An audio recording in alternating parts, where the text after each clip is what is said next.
Happy Friday, everyone. We're here with Steve Abramowicz with the Mill Creek View, Tennessee podcast. How's it going today on this rainy Friday? Going great. The thunder cued right on the moment there. I don't know if you can hear that, but yeah, it is a summertime storm, which is not supposed to be like that. I'm from No. Seattle and I'm used to that there. Not here. It's sunny and bright there. So Yeah. Well, I thank don't know you. if you were outside earlier, but the air was so thick and just heavy. I just ran back for this, and yep, it's rainy and slick. You're right. So let's give everybody an overview. Tell us about the Mill Creek View. Mill Creek View is going great. About 125 episodes. Getting ready to do a little summer slowdown, but with some great shows in that library for people to catch up on. It is focused on the volunteer state and our nation today, with always an interesting person making a positive change in our community and hearing their stories, and just basically trying to create a quilt of as many Tennessee stories as I can gather in time. Because they are such great stories. And Tennessee has such fantastic people living here and moved here with a story to tell. And that's my job. I feel like I'm just there to provide a microphone to get that story recorded, put into posterity forever, because the internet is forever. And we've had some great ones, some really great ones. And I'm thrilled to be up to near 125 episodes in less than a year. Next week Wow, will be that's a 1 lot. year. So tell me about, you've got a couple of people of interest, especially in Franklin. Eric Jacobson, which is always really interesting stories. I mean, talk about stories. You mentioned stories. He always has some really great stories. Exactly, and that's what we did. I just basically asked him to tell us the story of the Battle of Franklin and how pivotal it was in the Civil War, and how if things had gone slightly different, the war itself, the trajectory, and then of course the country would have been much different. And it all happened right here before the Battle of Nashville, which is in the school books and in the history books. And anyone who isn't familiar with Tennessee and Franklin as a place, they're going to know that story, but not how important Franklin was, and how Brentwood, right in the middle there, used to be called Midway because it was a train hub, and the Civil War was basically fought in by trains. And so Eric was phenomenal just telling the story. So if you listen to the show in your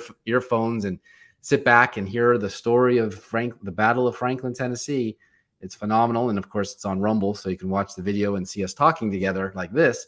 But he's the right man for the job. Let's put it that way, to remind everybody that Franklin is a historic place and worth visiting.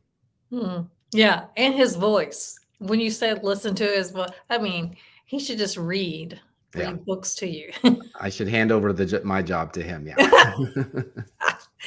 Let's also talk about Ray Little. He used to be the mayor of Brentwood. Yeah. Same story, right? He has a business in town, just incredible. Yeah. So the day after talking about the battle here 165 years ago, here comes the mayor whose family goes back 220 years in that exact same location, and how many family members he had involved in the Civil War. And we spent a lot of time about his background and why his roots in Brentwood, when it was nothing, 5,000 people, now 90,000, and a tourist attraction.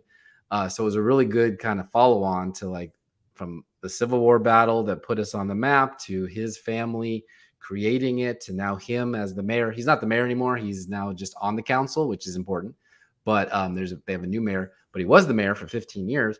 And so a lot of the growth and the opportunity and the success of Brentwood as a community, he's been there at the conception of. So it was a fantastic story. Exactly what I was talking about in the beginning, building that quilt, that fabric of what Tennessee and certain areas are, whether it be Williamson County, Davidson County, Shelby County, you name it. Ray Little is going to be one of the pinnacle ones of those, because he's been there, done that, seen it, and helped out with a lot. That we had the police department there that cost them millions of dollars, the biggest project they'd ever done. What a blessing that is. And to have a chief of police that works so well with the council makes Brentwood a great place here in our county. He's a great person to talk to as well. You wouldn't know that his family has been here so long. He's very humble, and he doesn't really brag about his deep roots here in the area, but he's incredible to talk to.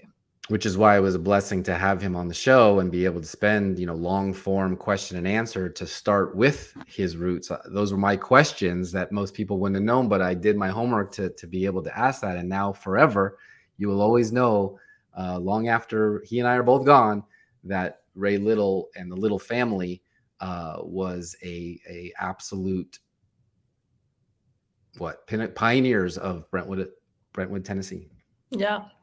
Tell everybody when the podcast airs. Every Tuesday, Wednesday, Thursday, we do a new show. There's also the Florida and Washington State version, which come out on the bookends, Monday or Friday. And so basically 5 days a week. You can always find the library anytime on iTunes, Spotify, Deezer, Rumble, Video, forever. There you go. All right. So you guys go check it out. He's got a bunch of other guests from around the state that people might find interesting, but for sure, check out those two that are really local to us. All right. We'll see you again next month and chat about what's coming up. Have a great summer. Thank you. Bye. Thanks.